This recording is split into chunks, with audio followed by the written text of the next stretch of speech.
19/11/2025ला माझ्यासोबत जे काही घडलं आहे ते वैशाली नगर इथे घडलं. माझ्यासोबत असं घडलं आहे की त्या दिवशी माझ्यावर आरोपी अश्विन गवळी या व्यक्तीने 4 लेडीज घेऊन माझ्यावर जीवेगेने हमला केला, म्हणजे हल्ला केला आणि मला जीवे मारण्याची त्यांनी धमकी दिली. तो हल्ला एवढा केला की त्या दिवशी माझा जीव पण जाऊ शकत होता आणि त्याने पूर्ण प्लॅनिंग सहित मला मारण्याचा प्लॅन केला.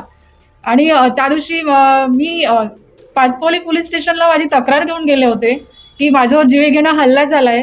त्या आरोपी विजय गवळी अश्विन विजय गवळीने मला मारण्याचा आणि मला फसवण्या पूर्णपणे प्लॅन सहित मला मारण्याचा हे केला आणि त्यांनी मला फसवलं. हे सगळं माझ्या लक्षात आल्यानंतर मी त्याची कंप्लेंट करायसाठी गेले तिथे पाचपोली पोलीस स्टेशनला.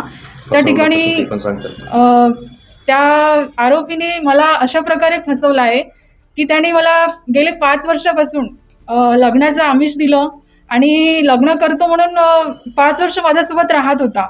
हेच नाही तर त्यांनी मला कोराडी मंदिरात पण घेऊन गेला. तिथे मला लग्नासाठी पण त्यांनी बोललं की आपलं लग्न होणार आहे आणि मला कोणाशी लग्न करायचंच नाही, तू फक्त माझी आहे, तू कोणाचीच नाही आहे. इथपर्यंत तो म्हणजे माझ्यासोबत असं दाखवत होता की मीच तुझा नवरा आणि तुझं लग्न फक्त माझ्याशीच होणार आणि मला फायनान्शियली मी सेटल नाही आहे. माझ्यावर खूप मोठं कर्ज आहे, माझ्याकडे पैशाची अजिबात सोय नाही आहे, तर मला तुझ्याकडनं पैशाची मला मदत कर आणि म्हणजे माझं लग्न होईल त्यासाठी आपल्याला फायनान्शियली आधी सेटल व्हावं लागेल. हे सगळं करून मला तो फक्त फसवत होता आणि असं करून तो गेल्या 5 वर्षापासून माझी फसवणूक करत होता फायनान्शियली आणि असं पण शारीरिकदृष्ट्या त्यांनी खूप फसवणूक केली माझी.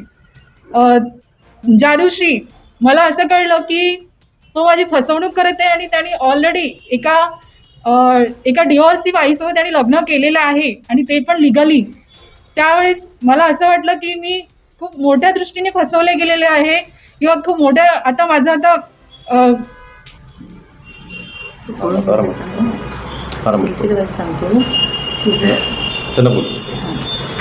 ज्यावेळेस मला असं कळलं की माझी कुठेतरी खूप मोठी फसवणूक झाली आहे, त्या दिवशी मी त्याला विचारण्यासाठी म्हणून मला ते वैशाली नगर इथे असं कळलं की तो मला म्हणजे मारण्याच्या दृष्टीनेच त्यांनी मला बोलवलं तिथे प्लॅनिंग सहित प्लॅन करून की मला त्या दिवशी तो संपवणारच, ह्या दृष्टीने त्यांनी मला तिथे बोलवलं.